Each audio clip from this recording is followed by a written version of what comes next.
intelligence of which I was a part. The major controlling membership of these secret societies is a group known as the Round Table of Nine. They are the heads of the most powerful banking families in the world. Every secret brotherhood, every secret society, every mystical temple, every occult organization teaches the Luciferian philosophy. They're atheists in the strictest sense of the word. They are humanists. That's their religion. President John F. Kennedy found out somehow that the CIA was behind the drug smuggling and the sale of drugs to the American people. And if you'll remember correctly, that was the years that the hippie movement began and the flower children began to come out, where they found salt.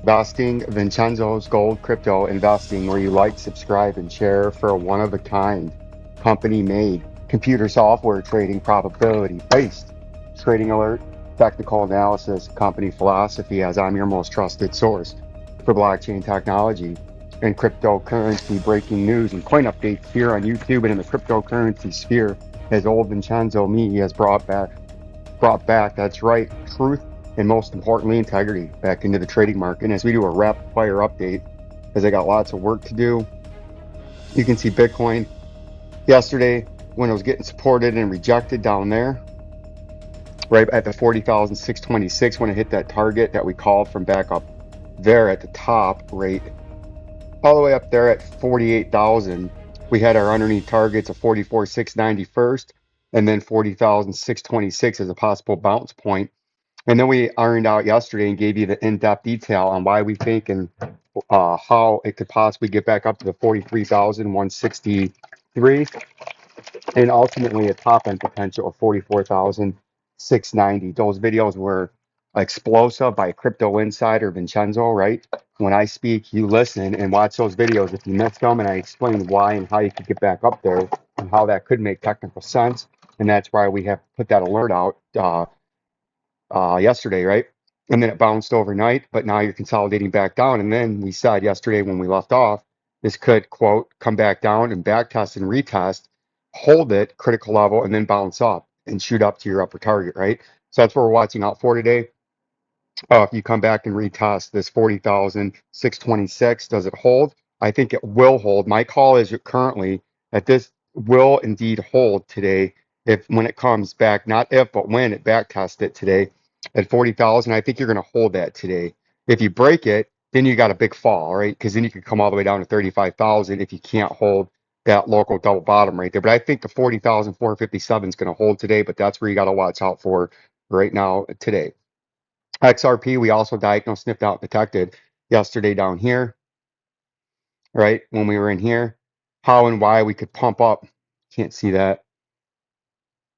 Here we go. How and why you could pump up back up here to upper resistance that we moved that used to be way up there at 90 cents when we hit it and came down. Now your upper resistance is former support, right? When it was falling, it was support. Now that it breached it, back tested, it got rejected. Now if it comes back up, it's upper resistance. And that's where I think where we made the first call down here at about 70 cents, that is 77, 78 cent up here, right by the 200 days sneaking and slithering underneath it, it could hit this upper resistance. And then if you get rejected, that would confirm a pattern breakdown, or you could even trade back in to this pattern, right?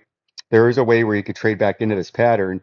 And now with this uptrending, descending support, your upper resistance would be 88 cents if you indeed did fire back in to this pattern, did something like this, because you got all the way until the end of May to actually complete and have to make a big decision if you're going to break up or break down out of, you say, well, what are you talking about, Vincenzo? What I'm talking about is this huge symmetrical triangle that we've been in since last year. You have until the end of next month, the end of May, to actually have to confirm a break up or break down.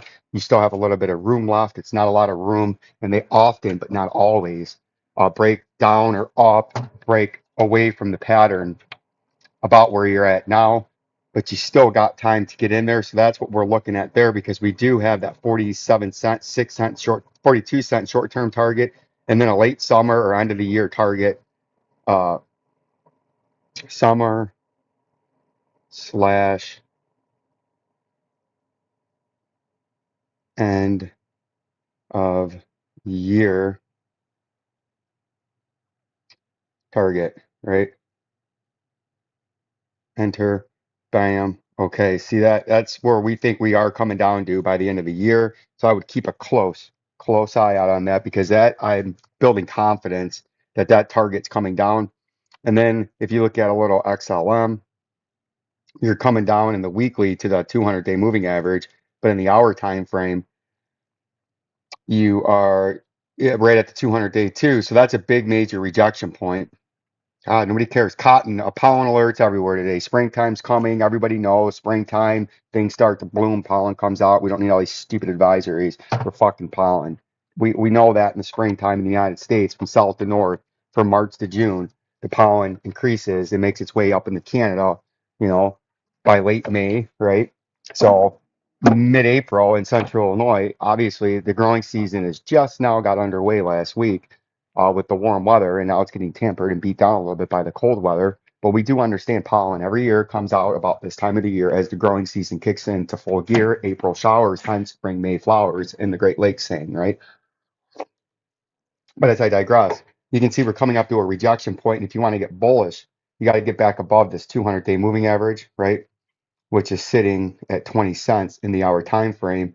And then maybe you can try to come back up and hit this upper resistance again, which I am suspect on. It is possible, right? Because you did have a nice fall. So I could see you coming back up, right? And you can see the indicators were trending down, but they're lagging indicators, right? So we'll continue to watch out for that, as you got 16.66 underneath support. And if you break that, you're coming to the blue ring at 14 cents, but there is a way up to make a run back up here to 24 cents on your upper resistance. Like, subscribe, and share, my beautiful audience. Peace and love until the next scintillating, insightful, educational episode. Peace and love.